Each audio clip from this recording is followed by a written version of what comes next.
안녕하세요. 간단하게 PLC 프로그래밍은 어떻게 하는지에 대해서 한번 살펴보도록 하겠습니다. 구체적으로 프로그래밍 하는 방법에 대해서는 학교 등교 이후에 이제 미쓰비시를 사용해서 프로그래밍을 해볼 거니까 간단하게만 PLC 프로그램이 어떤 거다는 느낌만 한번 보도록 합시다. 제일 먼저 여기 프로젝트가 보여요. 프로젝트를 클릭해 주시고 요 새 프로젝트 클릭해 줍니다. 이 프로젝트 이름은 간단하게 연습이라고 하겠습니다. 다 썼으면 확인 버튼 눌러주세요.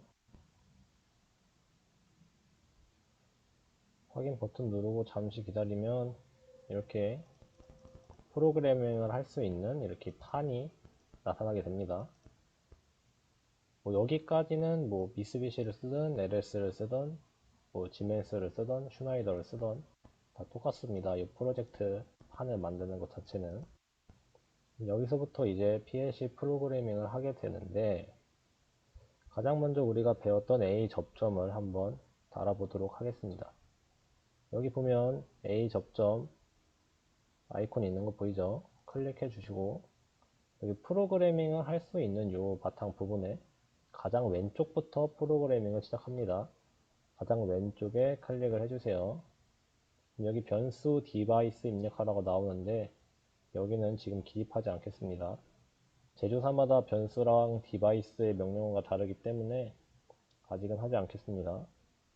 그리고 확인 버튼 눌러줍니다. 그럼 여기에 가장 왼쪽에 이렇게 A 접점이 생긴 걸 볼 수가 있죠. 그리고 출력 한번 달아보겠습니다. 출력 코일은 가장 오른쪽에 달면 됩니다. 코일도 마찬가지로 변수 디바이스 입력하지 않겠습니다. 확인 버튼 눌러줍니다. 그럼 이렇게 한 줄 프로그래밍이 끝난 겁니다. 간단하죠? 그럼 이 다음에 이제 다른 프로그래밍을 하고 싶다 했을 때 이렇게 클릭을 하겠죠? 그러면 자동으로 마지막으로 우리가 코일 버튼을 눌러놨기 때문에 코일을 계속 달 수가 있습니다. 그럼 하기 싫으면 ESC 버튼을 눌러주세요. 다음은 지우는 방법입니다. 지울 때는 마우스를 클릭하고 드래그를 해주면 이렇게 블록 지정을 할 수가 있어요. 블록 지정을 하고 오른쪽 클릭하면 여기 삭제 버튼 보이죠? 키보드에서 딜리트 키를 눌러도 되고 이렇게 우클릭해서 삭제 버튼 눌러주셔도 됩니다. 이렇게 삭제가 된 것을 확인할 수가 있죠. 자, 이렇게 삭제를 했는데 내가 삭제를 하기 싫었다 하는 경우에 여기서도 컨트롤 Z 되돌리기가 가능합니다. 컨트롤 Z 하면 아까 삭제했던 그 실행을 취소시키고 다시 삭제된 것을 원상 복구시킬 수가 있어요. 다시 지워주시고 그럼 이제 PLC를 할 때 이해해야 될 부분이 있어요. 해석을 어떻게 하느냐인데 A 접점 이제 여기서부터 신호가 시작이 됩니다. 가장 왼쪽부터. 자, 이것을 그림판에서 한번 확인해 보겠습니다.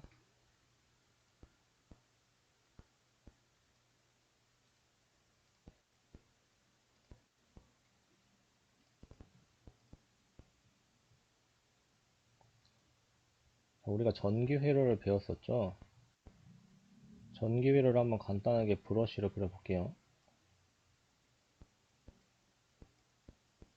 이렇게 생긴 전기 회로, 저항 하나랑 전지 하나가 있는 회로가 있다고 한번 해봅시다.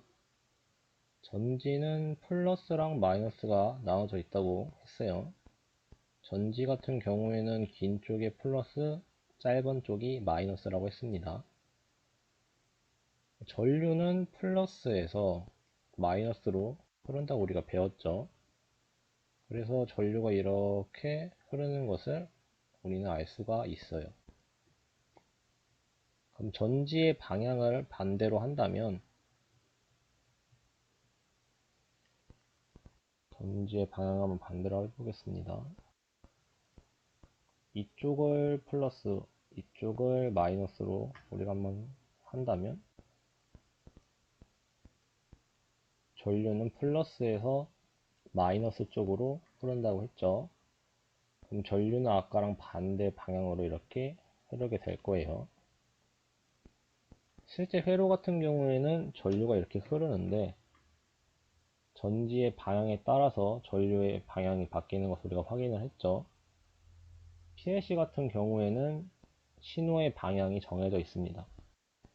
무조건 왼쪽에서 오른쪽으로 신호가 전달이 돼요. 왼쪽에서 오른쪽으로. 자, 지금 A 접점과 코일이 있는 이 프로그램에서 한번 신호를 확인해 보겠습니다. 신호가 왼쪽에서 오른쪽으로 전달이 돼야 되는데 A 접점 같은 경우에는 신호가 갈 수 없도록 접점이 떨어져 있죠. 그리고 신호가 지나갈 수가 없어요. 떨어져 있기 때문에. 결과적으로 신호는 이쪽 코일에 전달되지가 못하고 코일은 동작하지 않겠죠. 코일이 램프였다면 램프에 불빛이 들어오지 않고 모터였다면 모터가 회전하지 않겠죠. 자, 그럼 우리가 버튼을 A 접점이라고 쳤을 때 버튼을 눌러서 저 A 접점을 붙게 만들어 보겠습니다. 자, 이렇게 A 접점이 붙었다는 의미에서 파란색으로 칠해 주었어요. 이 상태에서는 이제 신호가 지나갈 수가 있게 되겠죠. 이쪽으로 이렇게 지나갈 수가 있습니다.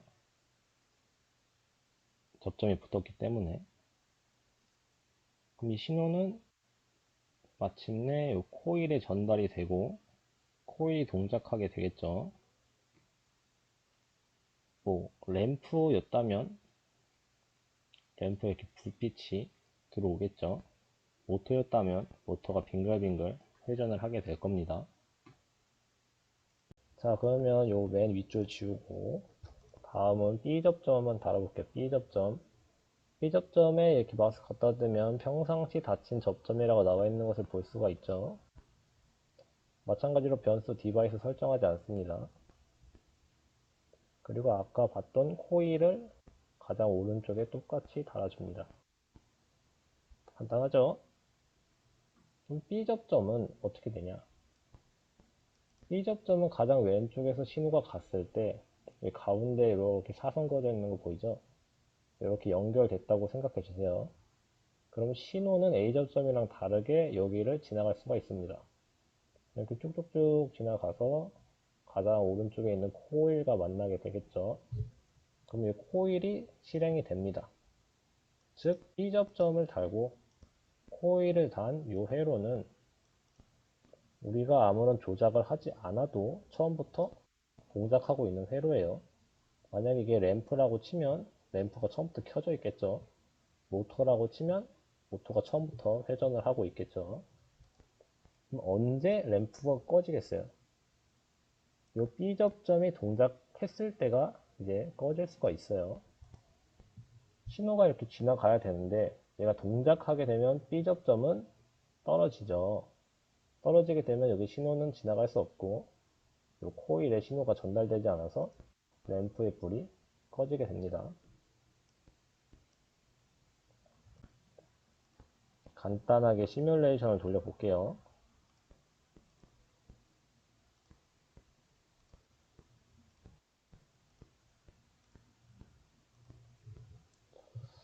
여러분은 이렇게 디바이스 변수를 정할 필요가 없어요. 여러분이 LS를 학교에서 할 게 아니기 때문에 이거는 그냥 눈으로만 봐주세요. 이렇게 입력하고 시뮬레이터를 한번 돌려보겠습니다.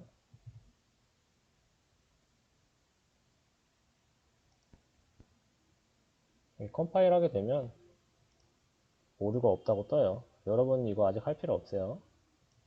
이렇게 눈으로 확인을 할 수가 있어요. B접점 처음부터 붙어 있다고 파란색 불 들어와 있는 거 보이죠? 반면 A접점은 동작하지 않고 있기 때문에 떨어져 있어서 불빛이 안 들어와 있는 걸 확인할 수가 있어요. 그렇기 때문에 신호가 전달될 수가 없죠. 이쪽에서 지나갈 수가 없으니까. 결과적으로 코일까지 신호가 안 오기 때문에 코일이 꺼져 있는 것을 확인할 수가 있어요. 반면 B접점은 처음부터 동작을 하고 있다 했어요. 파란색으로 접점이 붙어 있다는 것을 표시해 주고 있죠. 그 왼쪽에서 신호가 지나갈 수가 있죠. 쭉쭉쭉 지나가서 여기 코일에 도달을 했어요. 코일이 동작하고 있기 때문에 파란색으로 코일이 동작하고 있다는 것을 표시해주고 있습니다. 외부에서 만약에 스위치를 동작시켰을 때를 확인해 보겠습니다. 이 A 접점 스위치를 우리가 켰어요. 온 버튼 보이죠? 켰어요. 키면 여기 접점이 붙고 신호가 지나갈 수 있죠. 지나가면서 여기에 마침내 코일에 도달을 하게 됩니다. 그래서 코일이 동작하는 것을 확인할 수가 있어요. 반면에 오프, 스위치를 끈다. 끄면 신호가 다시 끊어져서 A 접점에 떨어져서 신호가 지나갈 수 없고 출력 코일이 꺼진 것을 확인할 수가 있어요. 반면 B 접점 동작시켜 보겠습니다. 동작이 ON이에요. ON 딱 하면 신호가 지나갈 수 없게끔 B 접점이 떨어진 것을 확인할 수가 있어요. 그럼 지나갈 수 없기 때문에 여기 코일에 신호가 도착하지 못해서 동작을 하지 못하게 되는 것을 확인할 수가 있습니다. B 접점을 한번 꺼보도록 하겠습니다. B 접점을 오프시키면 이렇게 다시 B 접점이 다시 붙어서 신호가 지나갈 수 있게 됩니다. 맞죠? 신호가 지나갈 수 있게 되죠.